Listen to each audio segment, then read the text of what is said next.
际维吾尔代表大会主席多鲁坤埃沙和宗教事务委员会主席托尔昆江阿拉乌丁对东突厥散文化和信息中心进行重要访问。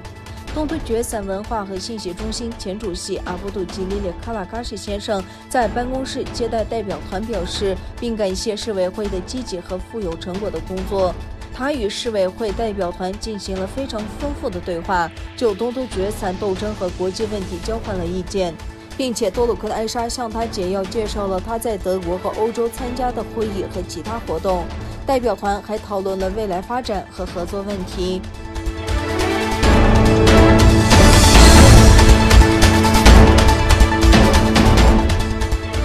据当地媒体报道，东突厥散的一座煤矿发生透水事故，救援人员正在努力救援被困井下的21名矿工。事故发生在距离首府乌鲁木齐不远的呼图比县的丰源煤矿。目前尚不清楚是什么引发了透水，但据报道，洪水发生在周6的技术改造期间。最初大约有29名矿工受到影响，但救援人员已经设法解救了其中的8名矿工。中国国家矿工安全总局1月19日发表声明表示，为防止发生意外事故，决定对全国32000个矿场实施彻底全面的检查。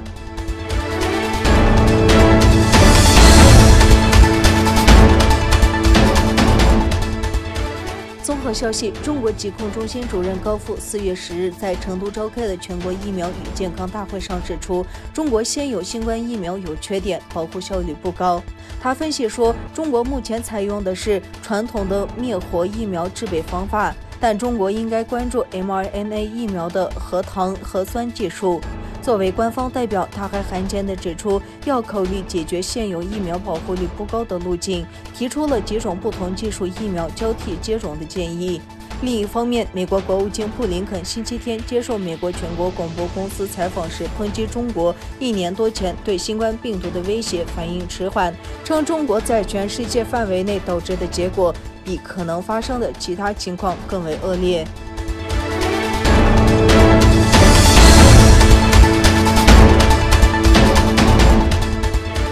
美国国务卿布林肯周日表示，美国对中国针对台湾的侵略性行动感到关切，并警告称，任何企图通过武力改变西太平洋现状的都将犯下严重错误。我们所见到的，以及令我们真正担心的是，中国政府对台湾采取越来越多的侵略性行动，加剧了台湾海峡紧张局势。布林肯接受 NBC 采访时表示，当被问及美国是否会对中国的对台行动采取军事回应，布林肯拒绝对假设性问题置评。我只能告诉你，我们对台湾能够自卫有严肃的承诺，我们对西太平洋的和平与安全有严肃的承诺，我们会坚持这些承诺。在这种情况下，任何人试图以武力改变这种现状的做法都将是一个严重的错误。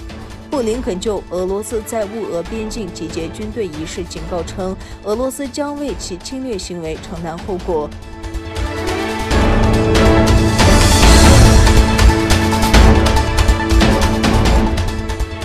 吉尔吉斯斯坦民众为表决旨在彻底改变政权模式的新宪法草案而去投票。据初步统计，民众的79.1%投赞成票。吉尔吉斯斯坦民众的投票参与率30.89%，